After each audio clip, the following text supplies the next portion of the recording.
Philip was born at Bethsaida in Galilee, and was first called by the name of disciple. He labored diligently in Upper Asia, and suffered martyrdom at Heliopolis in Phrygia. He was scourged, thrown into prison, and afterwards crucified. 54 AD.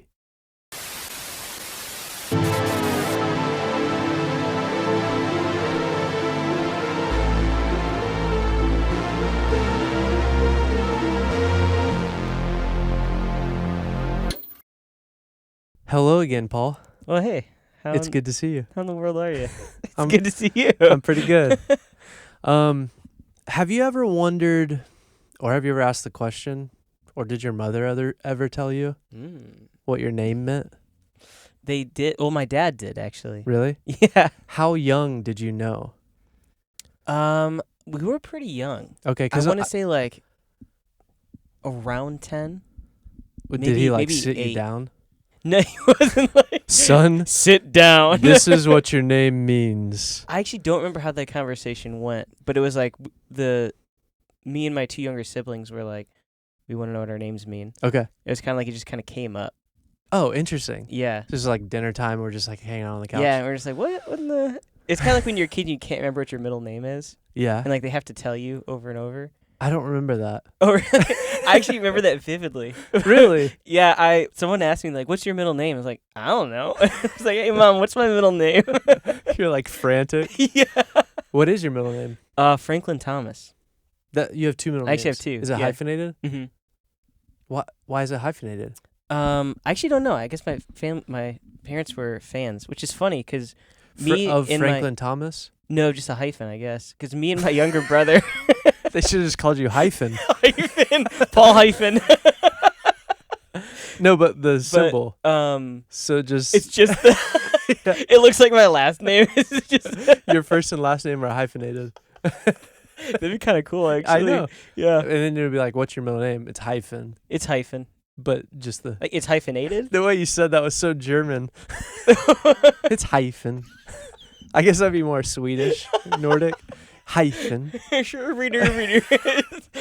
Oh, I guess yeah. That is closer to where you're from. Midwest. Midwest. It's on the whole other side. Yeah, that's a though. good point. Yeah. Yeah. One of so those fun. Great Lakes. Yeah. One of those the greatest of lakes. Oh, how great they are. What's your middle name? My middle name is Reggie. Oh, that's cool. It's interesting, though, because it's technically short for Reginald. Yeah. Technically. Except it's not for me. There's just Reggie. Yeah, that's so... like government. Yeah. Okay, that's cool. The government gave it to me. Wow. They used to do that. And your name shall be... It's all Ellis Island right there. Oh, yeah. Well, that makes sense. But they would change your name. Because there's like, we don't know how to say that. Right. It's this now. Yeah. Names are weird, though. Because, like, yeah. So the thing that was annoying for me was, and it still kind of happens, I feel like more people, like, because I'm a little bit older, they, like, don't ask more about it. But my middle name is Reggie. Yeah. Which typically, as a first name, would be short for Reginald. Right. Which is not my middle name. My middle name is Reggie.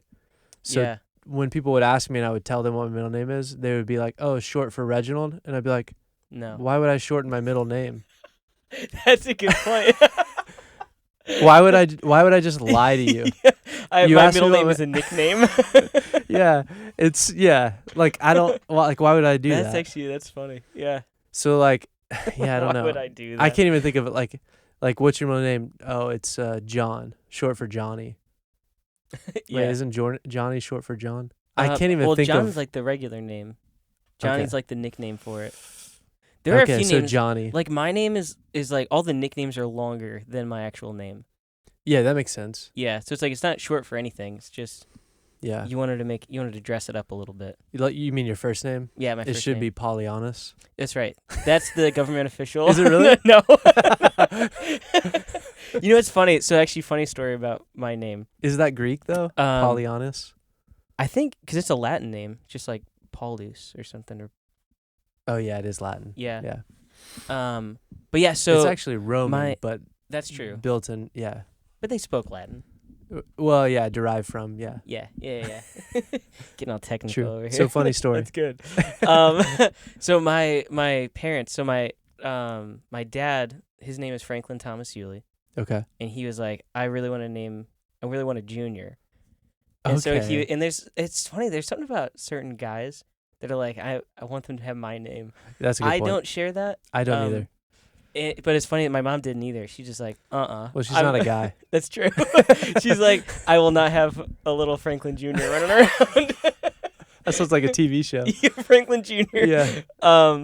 And so they Franklin Jr. went back runs and around. forth on it for a long time. Okay. And then one day, and my dad doesn't even know why. He's just like, how about Paul?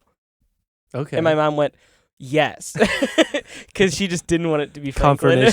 Confirmation from the Lord. Yeah. Oh, so your middle name is your dad's first and middle hyphenated. Yeah. Did it have to be hyphenated? No, I don't know why they chose the hyphen. They like it. I guess they liked it. Yeah. But here's what's funny about that is, so my dad grew up Catholic. Okay. That is funny. And it's hilarious, right? Real knee slapper. And I'm trying to remember what it was. My mom grew up Catholic. But they actually get like a Christian name. I wonder if they knew each other. They may have. If you're Every Catholic knows. That's true. Well, Christian name. Because I can't remember why, but they get like a new name. Okay. And my dad's name was Paul. Is it after catechism? I think so. Okay, Yeah. And so his was Paul. Oh, weird. And so, I don't think that name was actually changed to Paul. Yeah. That's weird. Which is kind of funny. Yeah. But yeah, so in a way, I am a strange junior. Oh, so your first name is my dad's Catholic new name. Is your dad's like salvific realized new name. Yeah. Or I guess coming of age name. Yeah, I don't remember exactly why they get it or what that's for, but that's the one that he had. I was like, that's kind of funny. So he, in a way, got his way. Yeah. Oh, yeah. So you end up being... Yeah. Oh, he's sneaky. He's sneaky, right? And my mom didn't know that until like a few years ago. She didn't know his Christian name? No. That's crazy. But yeah, I always, for me, it was like all people, I'd always be like, yeah, my middle name's Reggie. Short for Reginald? No. What? And then it's like, well, we're not going to be friends. I'm not. Why would you ask such a question? It is kind of a silly question when you think about it. Yeah. Well, because I wouldn't explain it. I would just go, no. And they'd be like, oh, yeah, why would I ask that question? I've never asked or heard anybody ask that question. And they just walk before. away in shame. They pull their pants down, and then they just walk. And I'm not going to explain why I said that. That is so deep of an inside joke. That no one's. All right, let's just bypass it. We'll keep going. I like that. But there is a way to know if you're in the know. Still, even more confusing. You have to watch Tipsy Theology. Oh, did I say it there? Yeah. Oh, okay. Yeah. Okay. Then I thought it was just like we were hanging out and I said that. Oh, no. Okay. Yeah. So go watch our episodes on Tipsy Theology. Absolutely. Yeah. Okay. So that's interesting. But we didn't talk about what your name means. No. So my name actually means small or humble. It does. Yeah. Yeah. What's the other? Which I guess they were foreshadowing because I'm not a tall person. What's the other one? Yeah. They should have picked something else. Which is funny because Paul and Stephen. Do you know what Stephen means? I don't. Stephen means crowned one. Oh. Or of royalty and Heck yeah. renown. Oh, you're a man of renown? Huh? Topic shift. But it is funny because Paul means small and humble. Yeah. And Stephen means crowned one. Yeah. Or strong and of royalty and renown. Crazy. So like our names mean the opposite of each other. And it's funny because biblically, the small one took out the crowned one. Yeah. That's wild, actually. That's true. And then he was humbled. Yeah, which is kind of a salvation story right there. It is. That's kind of cool. The Bible's full of salvation stories. It's literally everywhere. Literally everywhere. It's literally all you'll find. Yeah. The whole thing's actually about that. Spoiler alert. Spoiler alert on the Bible. The book yet. It's got a really good ending. It's that really hasn't good. happened yet. Huh? Or Oh. Or it was fully fulfilled in 70 AD. And if this is the new spot, we got a lot of explaining to do. Oh boy. Well, I think it's theme song time. It's time to write some music. You ready? Yeah. Here we go. 3, 2, 1. And we're back. That was a good snap. It was. Thank you. So you had a shower thought today. A shower thought. Yeah, I was thinking about coining Planning on that thinking. phrase. I was gonna think and then I thought. Yeah, I had which is funny because Martyr's Row, the name, was a shower thought. Oh, really? Yeah. I didn't know that. Yeah, it was like all of a sudden I just was taking a shower and I was like, what am I doing here? That's what every significant decision has been made in the shower for this show. Well, because it's like the one place now that like you can't, like, I guess some people do stay on their phones or like, which is crazy to me. Yeah, it's like just get away from it for at least a little bit. But there's very few places where we can actually be alone with our thoughts. Yeah. And the shower seems to be one of those. Yeah, it's great. Yeah. Yeah. It is great. Yeah. Yeah, and it's like a time warp. Yeah, it's true. It's like, was that 3 minutes or 30 minutes? It's kind of nice. Don't know. I have no clue. Yeah. No way to know. I have no way to know. No way of knowing. When you get out, it's like whatever time it was, it is. That's so good. I've been thinking about switching back to my flip phone. Okay. Because it's like, I just hate staring at that screen. Well, on behalf of all the people watching, we support you. Thank you. Comment below if you support my decision. I won't see it because I don't have a smartphone anymore. That's true. Yeah. You can just believe. I will believe. Just have The faith Christmas magic. that we're all behind you. Yeah, so I had a shower thought because, to be honest with you, the first couple of episodes was like, oh, like there's something there. Okay, let's make up something. And then the last episode just kind of fell apart into this weird country mush. They can't all be winners. So I was just like, a couple hours ago, I was like taking a shower. And I'm like, oh, we need to have something. Like I need to actually think about it before walking in. And then a song popped out. Heck yeah. So I'm actually going to ask you to do something. Okay. because there's a call and response, like there's a layered thing in the chorus. And this is going to be really hard because you haven't heard this. I've never heard this. Yeah. And this just popped into my head a couple hours ago. Okay. So in some ways, I haven't really heard it either. That's part of what this is for. That's true. That's what we're doing. So it's still pretty raw, but we'll figure it out. But all right, so you call and I'll respond. Yeah. So so we're in D. So it follows that melody. So I need you to go, Martyr's Row. Martyr's Row. Yeah. On when you hit that? Yeah. So when we get to the chorus, that's on the downbeat. 2, 3, 4. Martyr's Row. Yeah. Martyr's Row. Okay. Martyr's Row. Yeah. Like some gang vocals. Yeah. Okay, right on. So, but that's actually the lead part, and then I'm gonna echo it. Oh, heck yeah. In a different way. I'm excited. We'll try, and I'll see if I can remember it. Okay. Because I don't have the lyrics in front of me, but it's minimal. I know you're like, I can. I know. I have access to It's okay. I've never read the lyrics, though. I just know where they are. So we'll just try it, and we'll see if I can remember it, and if not, then I'll reset, and we'll figure it out. Sweet. And So- they don't even know this happened. I know. That's true. Good point. Yeah. We could just edit all this. It's so true. But we're not, because you It's guys are here fun. with us. This is the writing room. That's true. Oh, yeah, I guess this is writing room. Yeah. So I'll just start it and see if I can remember it. Okay.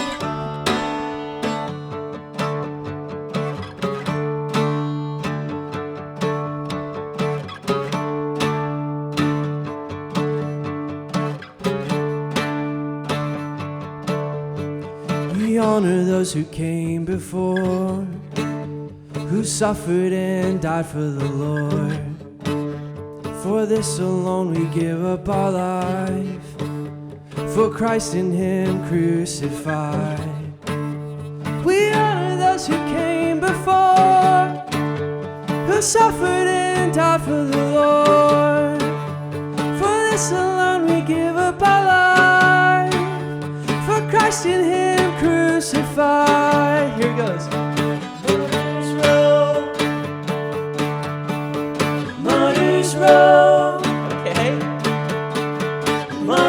Martyr's Row. Martyr's Row. Try that verse again. Honor those who came before, who suffered and died for the Lord. For this alone we give up our lives, for Christ and Him crucified. We honor those who came before, who suffered and died for the Lord. For this alone we give up our lives, for Christ and Him crucified. Martyr's Row. Martyr's Row. We honor those who came before. Martyr's Row. We honor those who came before. Martyr's Row. We honor those who came before. Martyr's Row. We honor those who came before. Martyr's Row. Martyr's Row. That was fun. That was fun, dude. That's my pop punk. Yes. There's a few things that I could do that could make it kind of more fits pop. our vibe, though. I know, because it's like a little bit droning and dark. Yeah. But it has a poppy lyric to it. It does. Yeah. So like I feel like, yeah, and then the lyric just kind of fell into place, and I was like, that's so cool. oh, this is exactly what the show is. Yeah. It's exactly what it is. Oh, you know, it'd be kind of fun. I just had this thought. Okay. Is if we did like a gang vocal thing for the Martyr's Row. And we had everybody add their gang vocal. Yes. That would be cool. If people sent in, we'll put up like a link for people to upload their recording to. Yeah. And then we just layer it all on. That'd be cool. That'd be kind of fun. Well, we could also have them like, yeah. I was gonna say like sing the verses and stuff too, but oh yeah. But yeah. Yeah, I that was actually really fun. I want to get like a. I had to make up for last gritty week. bass. Yeah. I know, it's like, yeah, that's your apology song. Yeah. It's my swan song. You don't have to apologize for anything. Just like a droning. Just like a bagpipe. Like the, what does that didgeridoo? Oh yeah. Oh, that's right. Some throat singing. That like Mongolian throat singing. Yeah. I don't know what I did, but it wasn't that. It was just.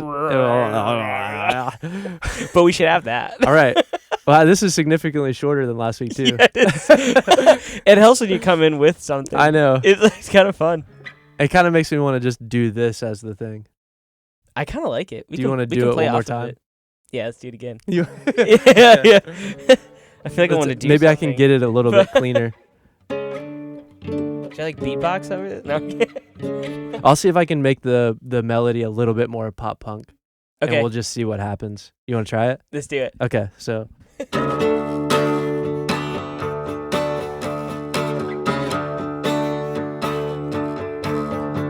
We honor those who came before, who suffered and died for the Lord. For this alone we give up our life, for Christ in Him crucified. We honor those who came before, who suffered and died for the Lord. For this alone we give up our lives, for Christ in Him crucified. Martyr's Row. Martyr's Row. We honor those who came before. Martyr's Row. We honor those who came before. Martyr's Row. We honor those who came before. Martyr's Row. Martyr's Row. We honor those who came before, who suffered and died for the Lord. For this alone we give up our lives, for Christ in Him crucified. We honor those who came before, who suffered and died for the Lord. For this alone we give up our lives, for Christ in Him crucified. Martyr's Row. Martyr's Row. Too high. We need to go back. Martyr's Row. Martyr's Row. Nice. Yeah. Nice. Here we go. 3, 2, 1. Back to it. We're here. Here we are. Paul, I think I had a question for you. Ooh. But I don't remember what it was. Boy, was I excited. What was the question? And we're back. Welcome back. Paul, I've got a question. I can't stop saying that. Welcome back. That was our best snap. I like the energy of like we just ended with instruments calm and then just so much so much energy. That's what you're here for. Welcome. All the energy. To here for our energy. What? Welcome to here for our energy. Those who Speak have English eyes good, to I hear. do. Those who have eyes to hear and ears to see. I tried to say that, but I said it on accident. It's pretty good. Yeah. Okay, Paul, I have a question for you. Yeah, I'm ready. Are you ready? I'm ready. Okay, full of joy. Okay, here's my question. As a Paul, I feel like you should be able to answer this question. Yeah. Was Paul, the apostle, excommunicated? Based on some of the letters that I've seen this boy write, I'm sure they were like, "Can we find a reason, please?" But are you saying excommunicated from the early Christian church, I just like or from like? I feel like one of the things that our podcast does well is go, hang on, what does that word mean and where's it supposed to be? Yeah. So I like asking a question that confuses the language. It's pretty good. So excommunicated is specifically a Catholic. I was gonna say, isn't that like only a Christian Catholic thing? It is, but it's the word itself. But the principle shows up all over the place. Yeah. But I don't know what the Jewish form of that would be, because Paul. I think stoning. Yeah, good point. So I was excommunicated. Yeah, you were excommunicated by stoning. And Paul was like 3 times then in that case. Yeah, good point. That's crazy. Like if you don't know or haven't read your Bible enough, Paul was literally stoned to death but didn't die. Yeah. And he walked back into the same city. Yeah, apparently they just left him for dead. Yeah. And then he just like, ugh. That tickled. Ooh. That was a rough night. And then just gets up and walks back into the city. That dude is. There had to be at least one person who was like, is that a ghost? I'm pretty sure you're dead. Yeah. Yeah. Hey, dude, I threw a rock at your face. But it does make me wonder. It's like, was that like a one-off thing where it's like that never happens? Or is it like kind of common where like we thought we got him, but like, well, it's not a 100% success rate. Yeah, but you also think about like wildlife. Oh, true. You know what I mean? Because if you're beaten to an inch of your life, something's going to come out and grab you. Yeah. Well, that's the whole thing of like the Good Samaritan. True. Like the person that was beaten on the road, he obviously wanted help. Yeah. Because he didn't want to get eaten by animals. Yeah, true. Or I guess like... he's out in the sun, so like there's no way for him to take care of himself. Well, we don't know what time of day it is. I'm just assuming. From the animations I've seen. And this is your Animation Bible podcast. Yeah, that's where I make all my decisions. Yeah, I mean, that does shape our worldview. Yeah. Majorly. We need to do a whole episode on like why cartoon Bible stories are wrong. And you shouldn't watch them. Yeah. Or at least know that the storylines are all mostly made up. And why specifically VeggieTales? Don't trust the veggies. You're right. Don't trust the veggies. Not the veggies.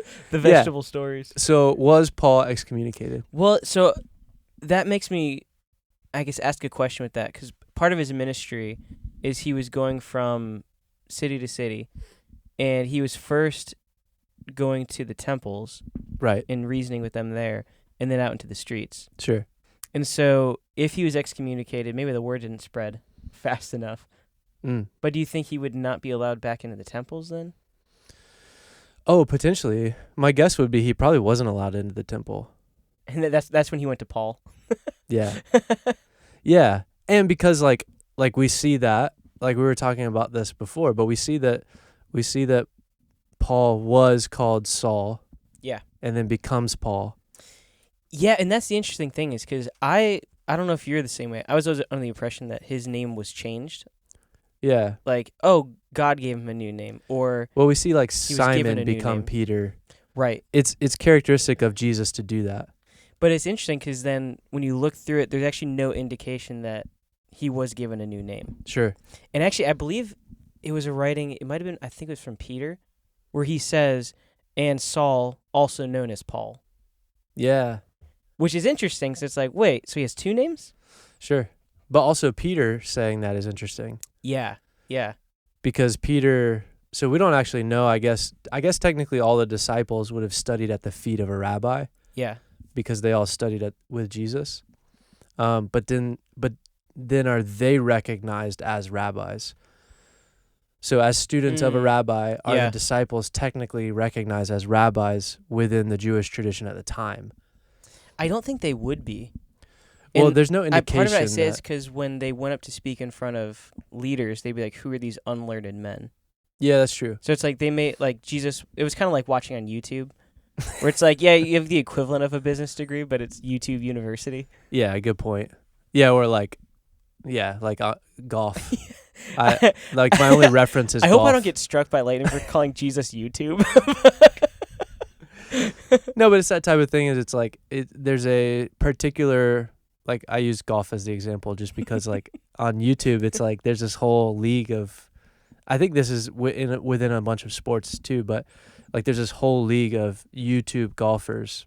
Yeah, and I feel like this is kind of a hotter thing right now, but there's a for whole your algorithm, I maybe. know, yeah, but it's like there's these YouTube golfers, but people that are actually like on the PGA Tour, so they're like tour professionals.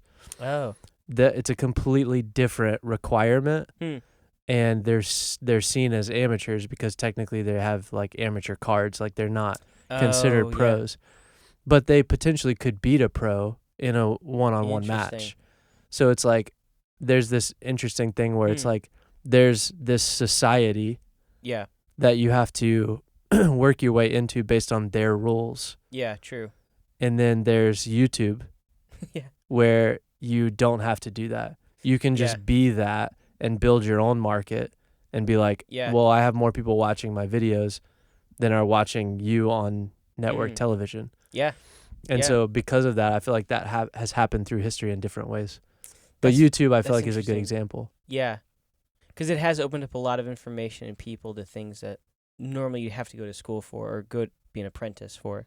Yeah. Yeah. But that is one of those things is like, well, technically, I mean, Jesus is not YouTube, but it's a good like example of like maybe it was like this. Yeah. Where it was really like he was technically learned under rabbis. True. So anybody who learned under him would be studying with a rabbi. Yeah. And they called him rabbi. Yeah, they did. So that you have and he was allowed to stand in the synagogue and read from the scroll. True. Like we know that. It's a big deal. It is. But I'm pretty sure that only rabbis could do that. Oh, okay. Or at least it makes leadership within the synagogue. Because you'd have to be in some position where they're like, yeah, give that man the mic. Well, even now, you have to be like an assistant rabbi. Yeah. In a temple, like down the street from here. You'd have to be an assistant rabbi to actually preach a sermon in a temple. It makes sense. Yeah. So, yeah, I mean, that's kind of an interesting dynamic. But yeah, so...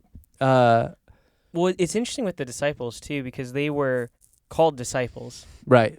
So it's like they weren't even called like, I mean, I don't know what else you call them. Yeah. I mean, they like, never... As far as like a rabbi trainee. Right. Yeah. Oh, that's true. Yeah. But I don't know if... Yeah, I mean, that is the language. And I wonder like if disciples part of a rabbi. Because it was different from the normal tradition that a rabbi would be going through. Sure. It's like you're learning a different tradition, so it would be something different. Yeah. Yeah, and I guess I never thought about that. Like, we don't really call our pastors rabbis. Right. Yeah. But we call each other disciples. Yeah. So we're kind of using the that terminology. Same language. Yeah. But not fully playing it out. Yeah. So is Paul excommunicated? And I don't know. That's a good question. Well, because going back to the idea that like at some point Saul becomes Paul. Yeah. But nobody ever gives him the name Paul. Yeah. So how does he go from Saul to Paul? So my understanding from what I've been reading is like he has two names. Okay. He has his his Roman name, Okay. and he has his Jewish name or his That makes Hebrew sense. name. Yeah. So Saul being his Hebrew name, because that's the thing about it. Where, whenever his ministry starts, is it Acts 12 or Acts 13, somewhere in that area? Yeah. Where he's going from different cities and like, oh, then he went to this one, and then he went to that one. Yeah. And he went to Cyprus, and then the next one it says Saul and I can't remember who went with him went to Cyprus. Then the next one is like Paul and Barnabas go to the next place. Yeah, it just switches his name. Yeah, and there's no explanation for why. But what's interesting is, and this is my theory, and I could be wrong. Okay. Is that it depends on who he was talking to and where he was going. Okay. So for him to be all things to all people is let me use a name that's more familiar, comfortable with these people. That makes sense. Before, when his beginning of his ministry, he focused heavily on the Jewish people. Yeah. And then he switched to, let me work on the common people, like the Gentiles. Let me say it that way. Yeah. Not the common people, the Gentiles. I mean, I feel like they saw it that way. Yeah. The common folk. Yeah, and that makes sense. So basically what you're saying is it would be the same now as if somebody their name had a different pronunciation in Spanish versus English. Right. So like if you were hanging out with Spanish people, they would pronounce your name different. You could call me Pablo if I was in Mexico. Right. Yeah. So it's a name change based off of language. Yeah. So in some ways, Paul and Saul, that's why they sound the same. Yeah. It's like the Roman version of it. It's just weird that it's a one letter change. Yeah, right? Because like Simon to Peter, I always think about that. But then he's often called Simon Peter. Yeah, true. And so it's like those two things together. So it is interesting. So Saul then is his Jewish name. Yes. And then Paul would be his Roman name. Yeah. So the state, the Roman state, or like our U.S. government, because spoiler alert, we live in America. What? If you can't tell by our accents, right. it's like your legal name by the state. Yeah. His legal name would have been Paul. Yeah. But in the synagogue, he would have been known as Saul. They would call him Saul. So that makes sense why Peter would say, "What Saul?" Who also is known as Paul. Yeah. Because of who he's talking to. Yeah, it's kind of like I see it with some Hispanics as well, but typically a lot of people from Asian countries. Yeah. Like China's a big one, where they'll have their American name and then they'll have their Chinese name. Yeah. And that makes sense because the alphabets are completely different. And we can't pronounce half of them. So. Right.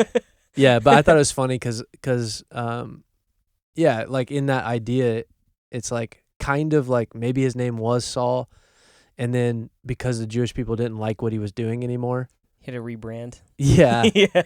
Or he got excommunicated from the Jewish church, and then he had to go by Paul. Yeah. Yeah. He had to just go by his government name. That's kind of. I want to know if there's some research we can do on that. That's kind of an interesting one. But I think the easiest explanation is that it was a language change. Yeah. But it is weird that in a lot of different places we see names changing, which then brings up the point of like why? Like why does like in I feel like in joke writing or in comedy, there's a concept of economy of words. And I feel like the Bible is very much that way. Yeah. That there's an economy of words, that like every word is important. Yeah. And there are things that aren't in there because it doesn't need to be that dense. Yeah. It can be stated in a simple, in the most simple way. Which is why it's so like in depth and mysterious, because one line can mean the simplest thing and so much. Yeah, that's very true. And so I feel like the Bible uses economy of words. So it's weird then that we have this repetition of some people have different names. It's like, why would that even show up? Like, why would that be important? Yeah. It makes you think of like what is the importance of the names and why do they keep using them in different ways and how does that all interact? It's kind of fascinating. It is. I think, okay, so I have something to share with you. Okay. Now, when you say this, this might blow your mind if you don't know this. Okay. I didn't know this until recently. Okay. And it absolutely blew my mind. Blow my mind. Oh man, it's so good. It's so good. I got so many cool things to share with you. Okay, Actually. okay. So, when it comes to names, because when we look through Scripture, Okay. God changes people's names. I mean, Yeah. you brought up Simon Peter. Mhm. Simon Peter, Yeah. and it's like Jesus actually was like, "Yeah, this is your name now." Right. We see that with Abraham or Yes. Sarah, or Jacob and Israel. It's like all these things. It's like these are very significant changes. Mm-hmm. And it's funny because it typically indicates what that person is supposed to do. So, Okay. like, I think I have it written down actually. So, And a lot of times it's reminiscent of the name previous. yes, And it's almost like, and sometimes it is that, like Abraham, for example, Abram and Sarai, yeah, they were from a different place.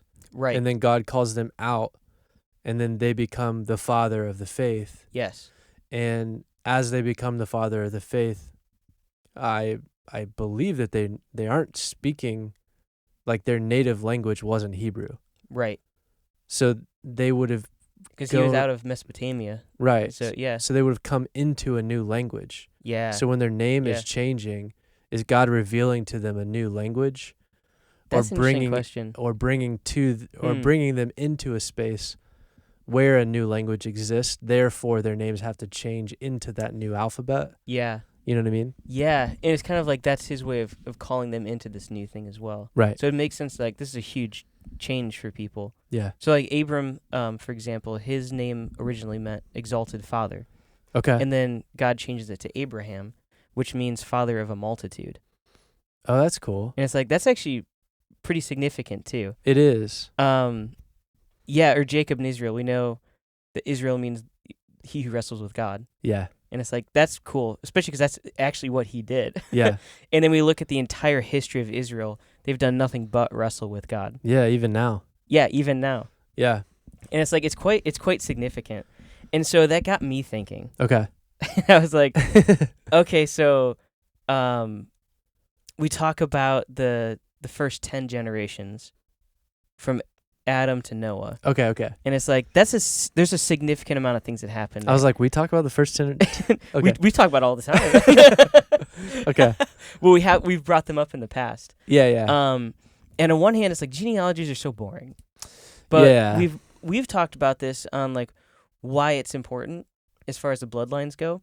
Oh yeah. But then also it's like, well, what about their names? Right. Because it's like we don't see Adam Jr. Sure. You know, it's like. So, like, why don't we see that? Especially since people like to name their kids after themselves. I know. Well, And they still kind of do that. They still kind of do that. But that is an interesting thing, though, because you're like, okay, if there's an economy of words, yeah, then a lot of times we just push through it and don't read the genealogies. yeah, But if we would pay attention, it feels like you're about to unload why we should pay attention. yeah, Because it seems like if there's an economy of words in the Bible, then the genealogies might actually say something that's more plain yes, absolutely. than just names we can't pronounce. Yeah, You know what I mean? yeah. Like if we could, so what would it look like if we took all of the names in the genealogies and wrote out what they meant and how that interacted? Yeah, so check this out. Okay. Check this out. You're going to love this. Okay. Are you familiar with this at all? I mean, I don't think you know what I'm going to say, but you might. I hope not. I want you to blow my mind. I want your mind to be blown. Okay. I'm so excited. I hope I don't know. Okay, so I'm gonna first just talk through who the people in this list are and what their names mean. Okay. So we start with Adam, Okay. and his means man. Very simple. Yeah. Then Wait, stop on that for a second, though. I knew you were gonna do that. Not for too long, but just like let it soak in, because I don't want to talk about it too fast, the same way that people would just read through genealogies. Okay. Yeah. Cuz like, so what that means is, like, when you say someone's name, so your name is Paul, Mm-hmm. and that means humble. Yeah. Like the humble one. The humble one, I like that. So like in some ways, when I say Paul, yeah. it's synonymous to me saying the humble one. No, that's true. So like I could Yeah. just say, "Hey, do you know the humble one?" Yeah. And that I would be saying, "Do you know Paul?" Yeah. And I feel like maybe that's what it is like we miss the fact that there is meaning in names. True. But we miss the fact that sometimes, especially in ancient texts, Yeah. or even in, like, honestly, even in new fiction, Hmm. like, so from one extreme to another, you have this, like, people are intentionally picking names. Yeah. Because they 'Cause mean they mean certain something. things. It's true. So, like, okay, so Actually, Adam. I'm going to go on a slight tangent Go ahead. of my original point, too. I love it. On your tangent. Okay. And tangent so on tangent. there was a study that was done Okay. a little bit ago. How little bit? I don't know the date. Okay. So before today. Okay. Deal. And what they did is they took children 9 and 10 years old. Okay. And adults.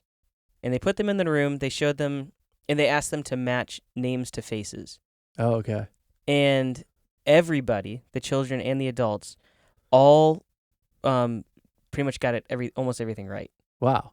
Like way above the chance level. Okay. Of like it's like they can recognize these patterns. Yeah. And they were showing names and faces of adults. Okay. And then what they did was they did the same test but with children's faces. Okay. And they scored horribly low. Really? So it's kind of interesting. So they were like, people are able to identify names and faces. They can put them together. Like if you meet someone, like, oh, you look like a Stephen. Yeah. Or you look like a Thomas. I get that. And it's like, that's kind of interesting. So it's like, why is that? Well, the other thing they did, because they put the results of that study through a machine learning. Okay. And the machine also discovered that people with the same name tend to look more alike than people with different names. Oh, weird. And so the results from that kind of suggest that there's some kind of biological programming or some kind of social engineering that actually adjusts our appearance to match our names. Okay, because I was just about to ask that question. Because when you look at children, it's like they don't share that. And children that have the same names don't look alike.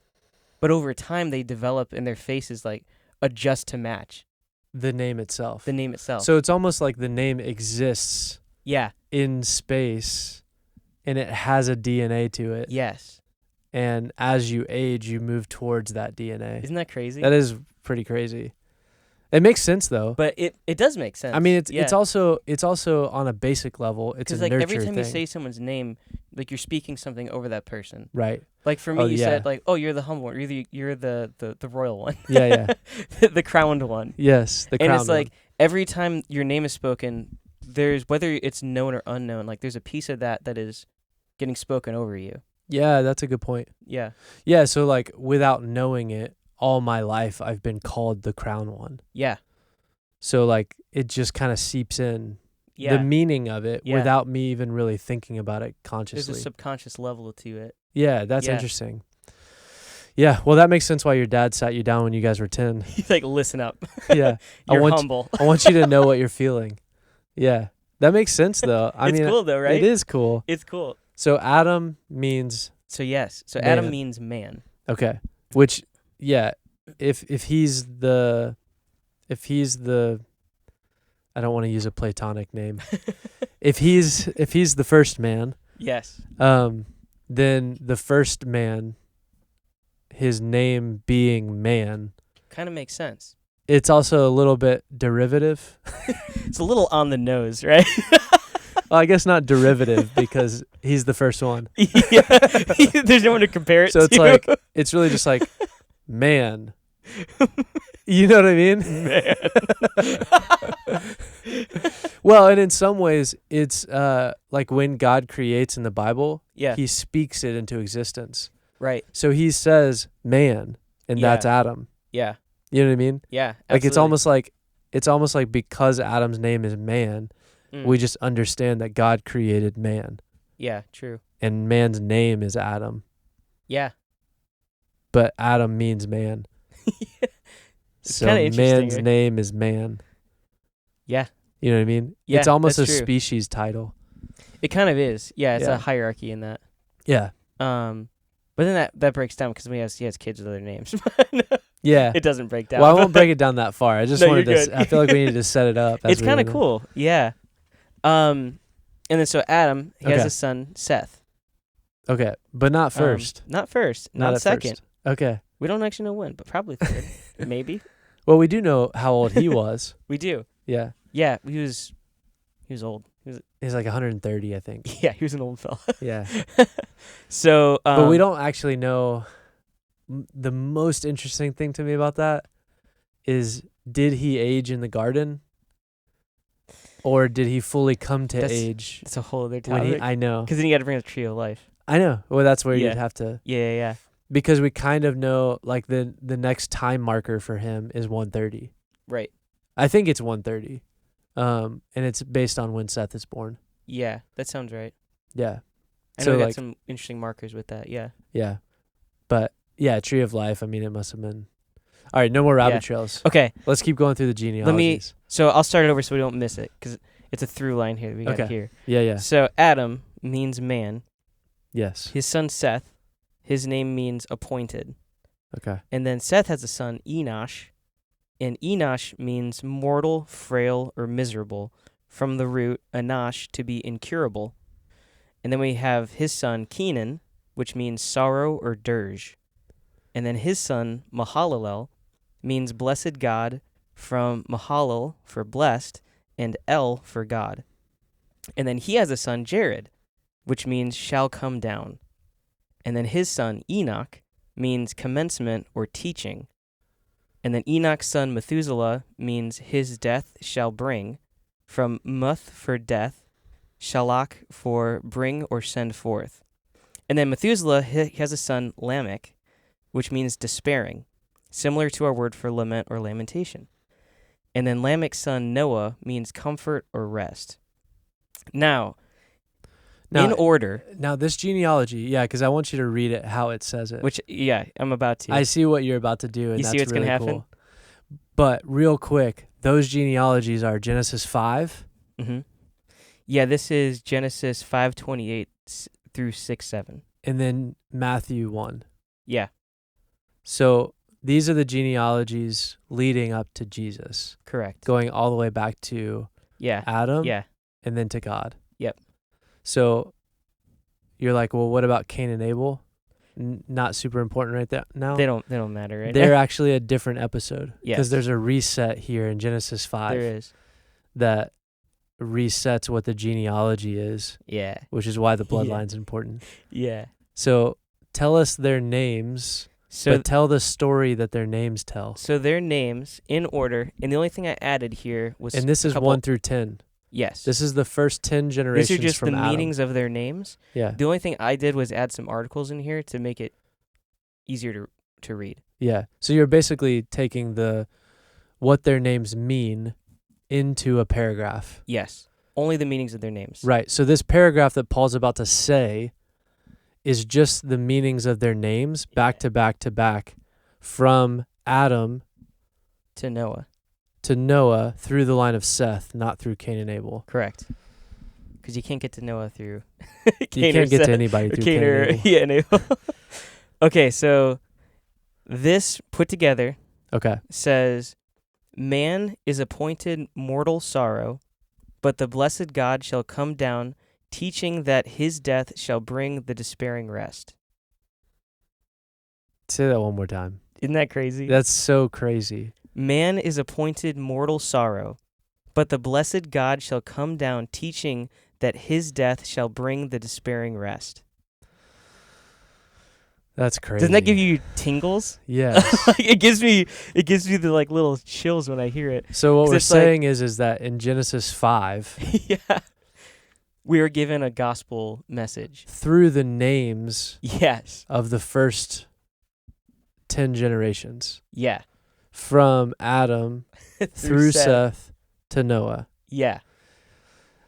That's crazy. Isn't that wild? Especially because Noah is the reset. Yes.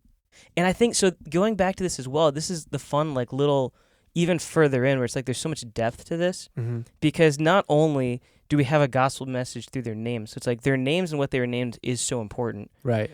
It's like that's almost divine in and of itself. Yeah. But even on top of that, what they did in their life reflected their own name.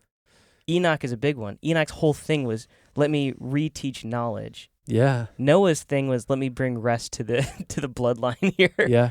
Like, let me reset everything. Yeah. So you actually get this whole, like, you get this whole speaking of who Jesus will be, Yeah. but also a fulfillment in their names Yes. in real time. It's crazy. So it's not just prophetic to what will come ultimately, but it's prophetic to what God's already doing through that specific generation. Yes. So by the time you get to Noah, you find that that is where there will be rest again and peace. Yeah. Yeah. Wow, that's crazy. Isn't that amazing? It is very cool. That was like a new discovery for me. Like, this is incredible. Like, I've never heard this before. Yeah. And the thing is like you're not reading into anything. Mm-mm. It's what was intended to be understood. Yeah. Yeah. So like that's the thing is like everybody's name means something. It's the reason why like they keep bringing it up. Yeah. True. Like you keep bringing it up and you're like, all right, cool.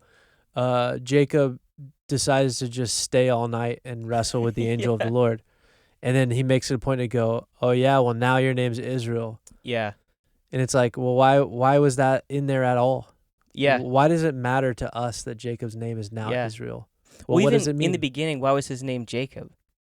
Sure. And it was because his dad, when he was born, saw that he was grabbing onto Esau's heel. Yeah. And it's like, oh, well, he's grabbing onto his heel, so his name's Jacob. Right. It's like, that's what Jacob means? Yes. Even Yes. Esau, he was the hairy one. Yes. it's like Yeah. we were told right there the importance of names, Mm-hmm. where it's like what they did when they were born or what they looked like when they were born Right. determined what their name was. Yeah. And so it's funny because even now, I feel like we're a little flippant with names sometimes. Yeah. And we miss this important thing. Yeah. That it's like what you call your children or your friends, or even then, it's like that's speaking into them what their life could be, or what you're expecting from them. Yeah.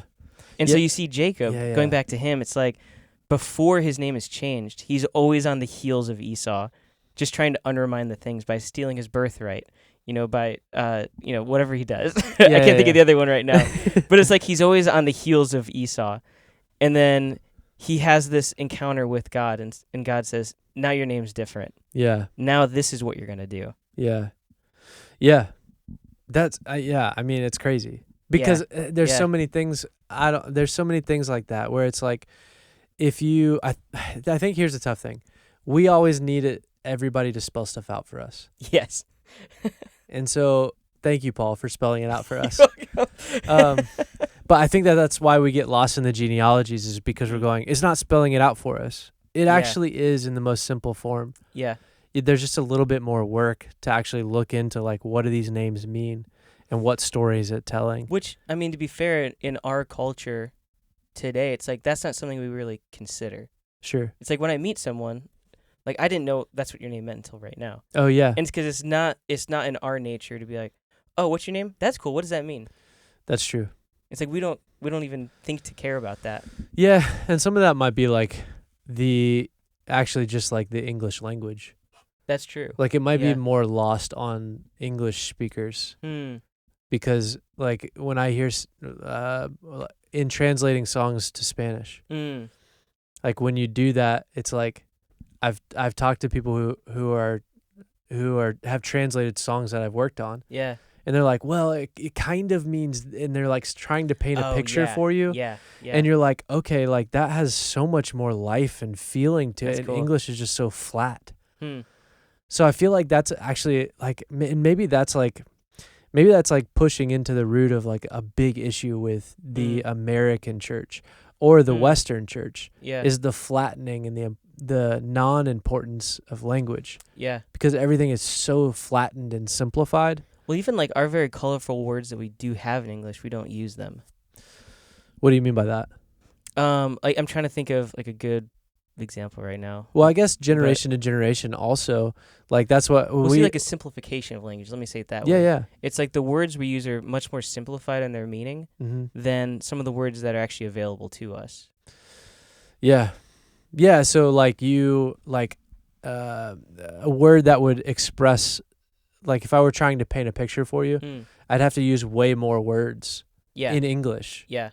Because all of that stuff is simplified. If I could just say it's like this, and all of a sudden you get this big image of something, and all I did was reference one thing. Yeah, true. You know what I mean? I mean, I guess we do that with like with proper nouns. Like I guess we could do that with like, well, it's like Disney World. Mm. And you go like, okay, there's a feeling to that. But like, you know, I guess that like, I don't know, that doesn't really play out as much. But I like the meaning. If I called my kid Disney, like if my kid's first name was Disney, that would create a response from a lot of people of magic and joy. Yeah. You know what I mean? Yeah. Which that's true. Yeah. So like if their name was Disney, but it also emits that whole thing of like going back to what we initially talked about, which was Stephen and Paul. Yeah. It's like in the context of the Bible, all of a sudden those names mean something completely different. Yeah. And so there's like a whole storyline behind it.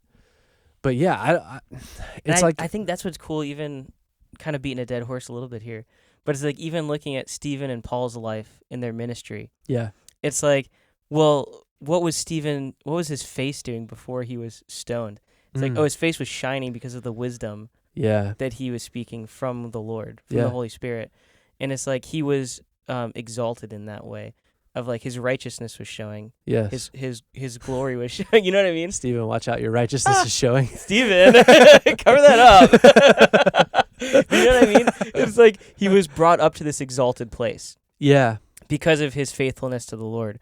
And then Paul was great inside of the ministry he was in. And then he was humbled. But he made himself humble, and he was also humbled. Yeah. And he was brought low to another place. Yeah. And then he worked to keep himself there. Yeah.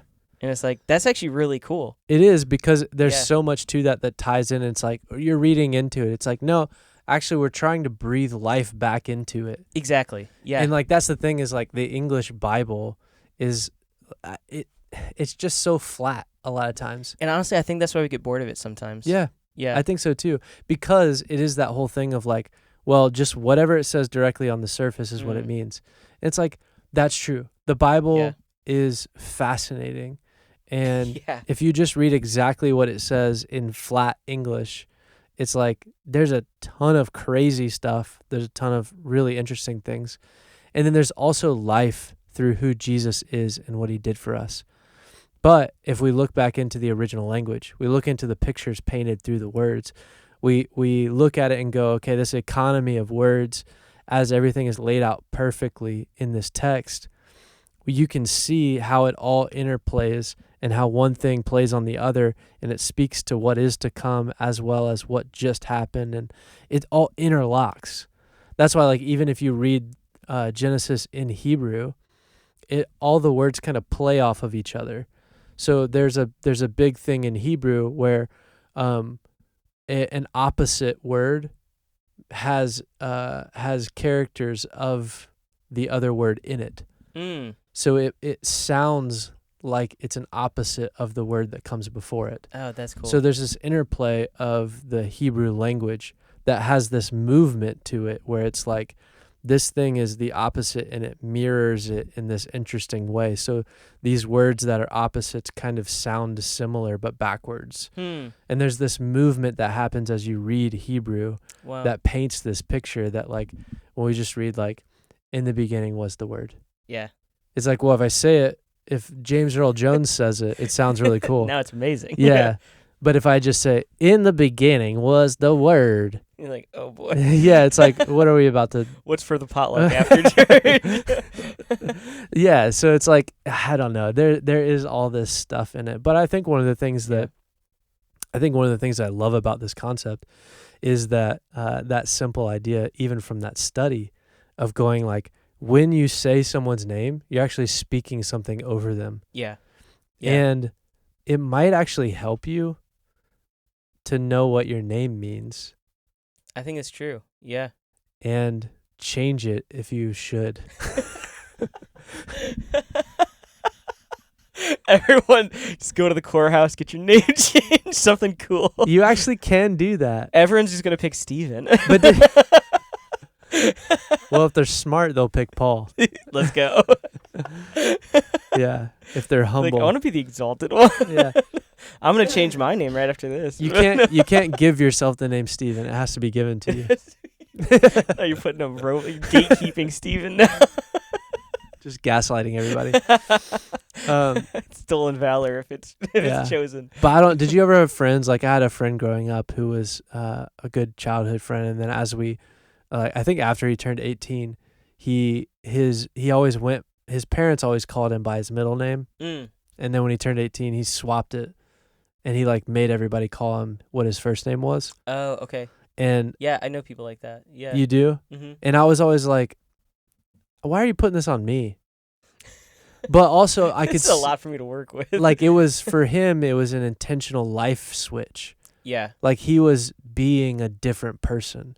Yeah. And he was like, I think I need to go buy a different name. And there is something in that. You know, it's interesting you say that.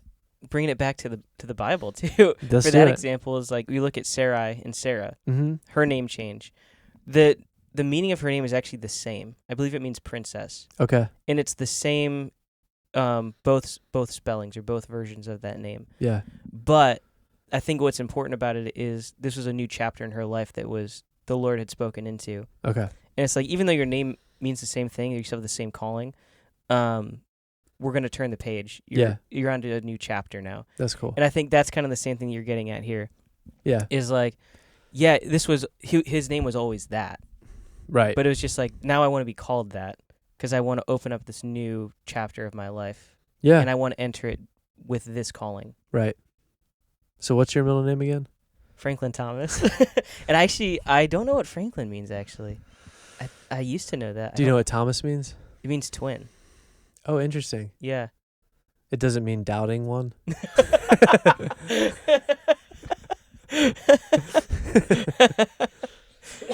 Which is funny. My younger brother, his name is Thomas. Yeah. Yeah, there's a lot of Thomases in that is funny. his family here. Yeah. Yeah, but I mean, I think that plays out. I think it's also a clue to pay attention to.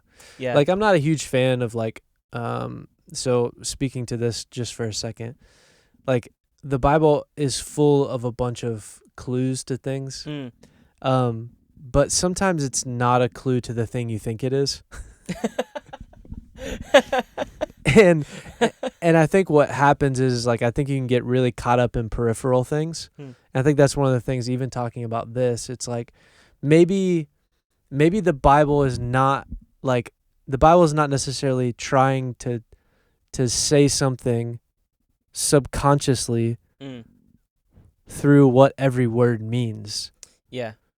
But in some ways, that makes the story rich. So like in this instance, that makes that story rich. And it also ties in what has kind of happened, which is an abandonment of the Old Testament in modern evangelical churches because of avoiding or not doing the study or finding the richness of things like this. Yeah. Where it's like, how about just like look at what their names mean? Yeah. And how that testifies of who Jesus will be. You know what I mean?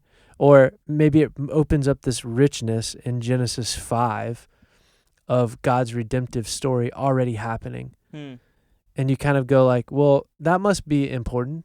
Yeah. That must be significant if it speaks, especially if it testifies of who Jesus will be. And so like as you look through all of those things, but then you have like this whole numerology, you have all these things that can happen because the Hebrew language also doubles as their numeric system. Yeah, there's a lot of math involved in I mean, the linguistics of it. Yeah. There is and there isn't. Yeah. It's like that idea of like when there are, it's like the idea of, is it the cherubim in Ezekiel where they have 4 faces? And when they move, it's like they're not moving in any direction because they're, and it's like what he's describing is actually kind of simple. It's the fact that they can see in all directions. Yeah.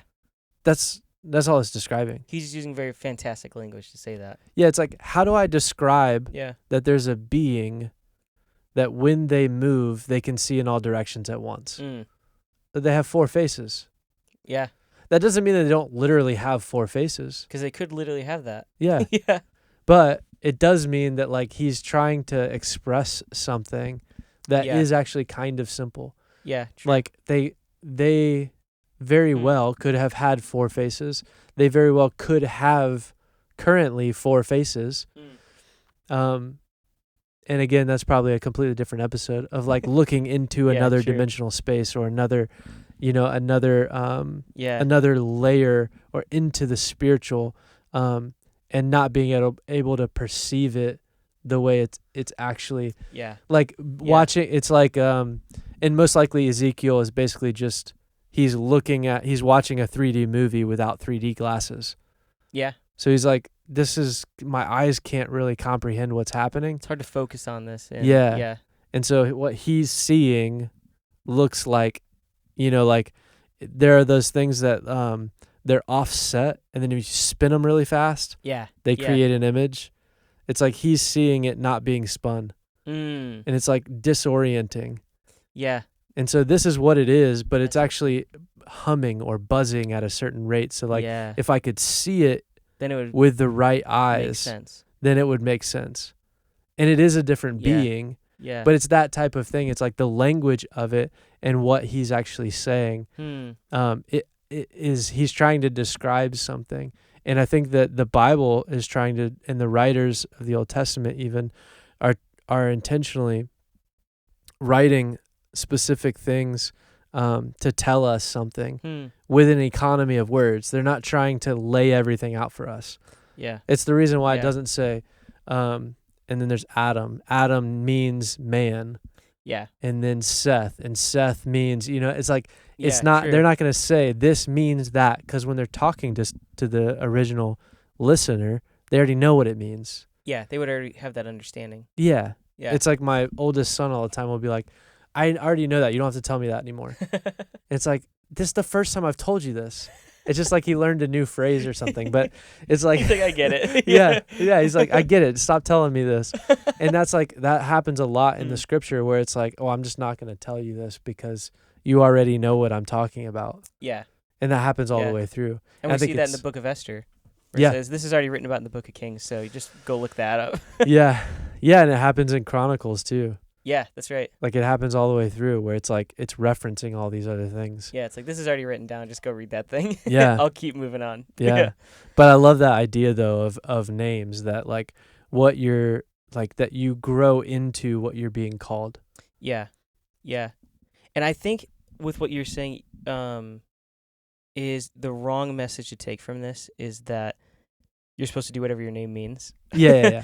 And it's like that, like that's it. Done, because we see that again. The people that he changed names of, or that God changed their name.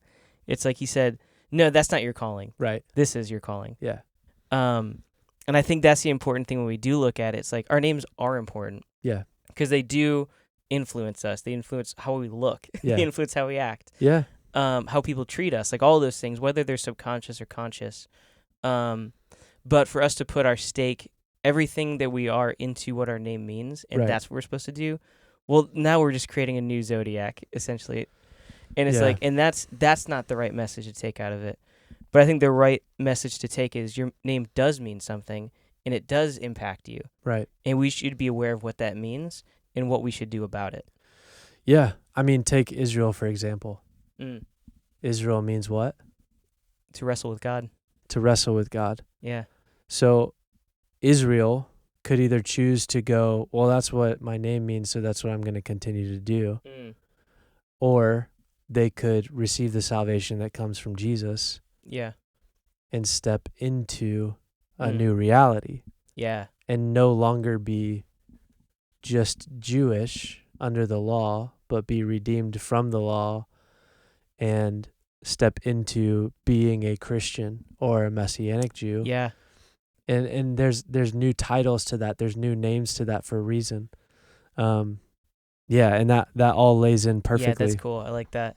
Because even when we look at Philip, who is our martyr today, he was actually the first one to be given the title disciple. Yeah, which is cool. And I think that's really cool because it's like, well, what is a Christian? It's a Christ follower. Right. It's a disciple of Christ. Yeah. So we're stepping out of Israel into someone who actually follows Christ. Yeah. Like that's our new name.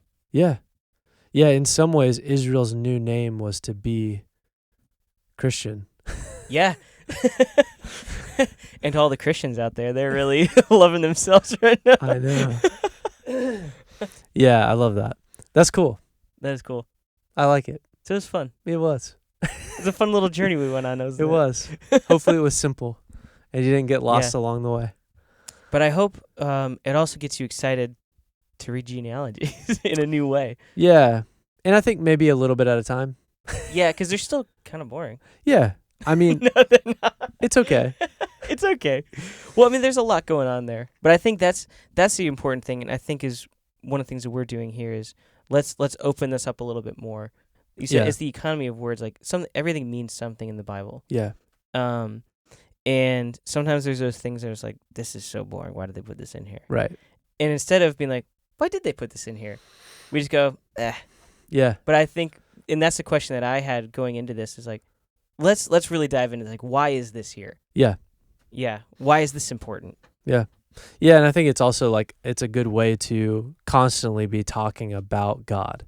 Yeah. Yeah. It's just a simple way to do it. It's like, well, you could sit in your car or pick up your friend and hang out on a Friday night and be like, that new pair of shoes is cool. You know what I mean? Yeah. Or you could be like, who's Melchizedek? Oh, let's go.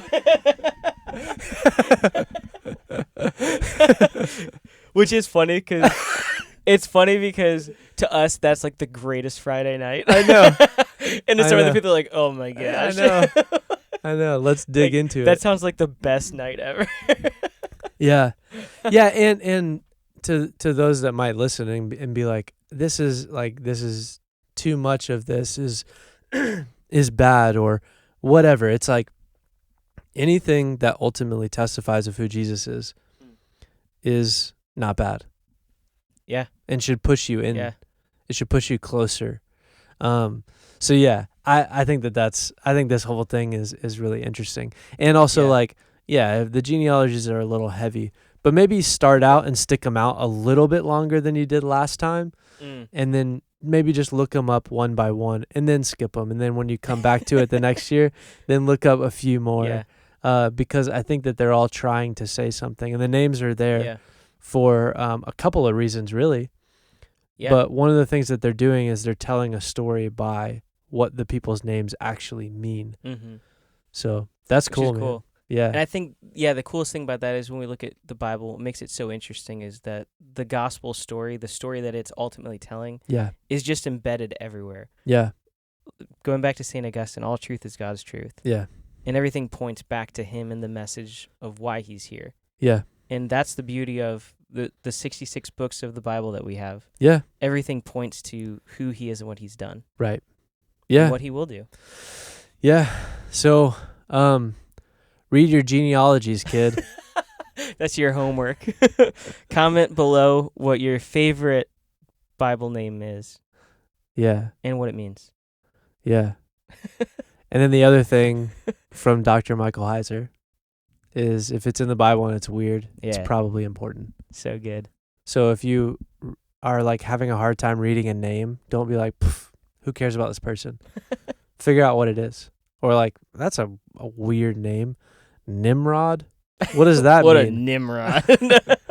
What does that mean? Where does that come from? I love how you pick up the most interesting, like one of the most interesting characters. Try this guy. Yeah, so your assignment is Melchizedek and Nimrod. That'll keep you busy for a while. Until the next episode. until the 100th episode. When we finally tell you what it means. And we still don't know. We'll figure it out, though. I think we're getting there. I don't know. Or not. Here we go. Here we go. We'll see you next time on Martyr's Row. 3, 2, 1.